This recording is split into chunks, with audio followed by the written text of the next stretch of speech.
Bonjour à tous, nous allons voir comment encadrer une fraction par des entiers consécutifs. Alors tout d'abord, c'est quoi un nombre entier et c'est quoi des entiers consécutifs? Alors un nombre entier, c'est un nombre positif ou négatif qui ne possède pas de virgule. Et du coup des nombres consécutifs, ce sont des nombres qui se suivent, comme par exemple 3, 4, moins 7, moins 6, 12, 13, etc. Alors, on va essayer d'encadrer une fraction. Ici, on va essayer d'encadrer la fraction 12 cinquièmes. La question qu'on doit se poser pour avoir plus facile, c'est combien de fois 5 rentre entièrement dans 12? Pourquoi? Parce que quand on veut encadrer 12 cinquièmes, c'est comme si on avait une droite graduée à l'unité. Donc, on a 0, 1, 2, 3, 4, mais on a aussi moins 1, moins 2, moins 3, etc. Et il faudrait venir placer la fraction 12 cinquièmes sur cette droite graduée. Si on doit placer la fraction 12 cinquièmes, si on veut sa valeur en nombre décimal, mais 12 cinquièmes c'est 12 divisé par 5. 12 divisé par 5, ça nous donne 2,4. 2,4, on le place entre le 2 et le 3. Et donc, on aurait ici 12 cinquièmes. 12 cinquièmes, c'est encore facile de savoir que ça fait 2,4. Mais ce n'est pas la même chose pour chaque fraction. Donc, il faudrait essayer de trouver une technique qui nous permet de pouvoir dire directement que 12 cinquièmes est entre 2 et 3. Alors, la question qu'on va se poser, c'est combien de fois 5 rentre entièrement dans 12. Si on écrit la table de 5, on a 5, 10, 15, 20, etc. Le 12, il viendrait se placer ici, entre le 10 et le 15. Ça veut dire que 5 rentre 2 fois dans 12. 5, 10, 15 c'est trop grand, 10 c'est bon. Donc 5 rentre 2 fois entièrement dans 12. Donc on va écrire le 2 sur la gauche. À droite, on va écrire le consécutif de 2, donc le nombre qui suit 2. Le nombre qui suit 2, c'est donc 2 plus 1, c'est 3. Ça, c'est quand on est dans le cas de fraction positive. Si on est dans le cas de fraction négative, ici j'ai pris l'exemple avec moins 22 septièmes, donc le cas de fraction négative, on va faire tout d'abord comme si c'était positif, pour céder.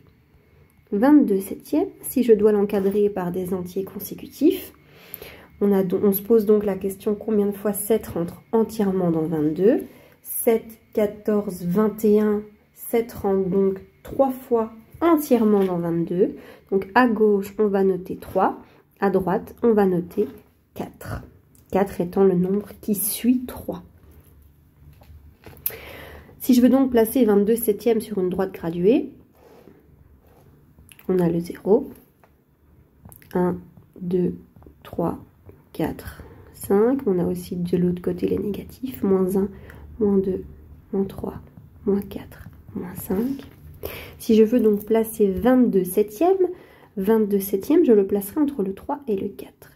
Ici, on viendrait placer 22 septièmes. Moins 22 septièmes, c'est un nombre qui va se trouver à la même distance de 0 que 22 septièmes, mais de l'autre côté du 0. Autrement dit, la distance qui est ici, on va la reprendre et on va la mettre de l'autre côté du 0. On va donc trouver moins 22 septièmes ici. On l'avait 22 septièmes entre 3 et 4. Moins 22 septièmes, par symétrie, va se retrouver entre moins 4 et moins 3. Alors l'astuce, quand vous devez encadrer comme ça des fractions négatives, c'est de d'abord encadrer la fraction comme si elle était positive. Je devais encadrer moins 22 septièmes, j'ai encadré 22 septièmes. Et on va venir tout simplement switcher. Donc celui qui est devant le 3 va se retrouver derrière, en mode négatif, moins 3. Et celui qui était derrière le 4 va se retrouver devant, avec un moins, donc aussi en valeur négative, moins 4. Donc moins 22 septièmes, on va l'encadrer grâce aux valeurs moins 4 et moins 3. Alors, petite remarque.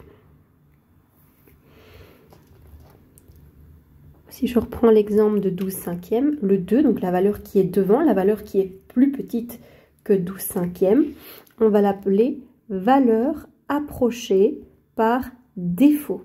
Pour dire on a pris un peu moins, donc on a pris par défaut. VAD, valeur approchée par défaut. Et la valeur qui est plus grande ici, on va l'appeler valeur approchée par excès. On l'appellera donc VAE. Par excès, pourquoi? Parce que 3, c'est plus grand que 12 cinquièmes.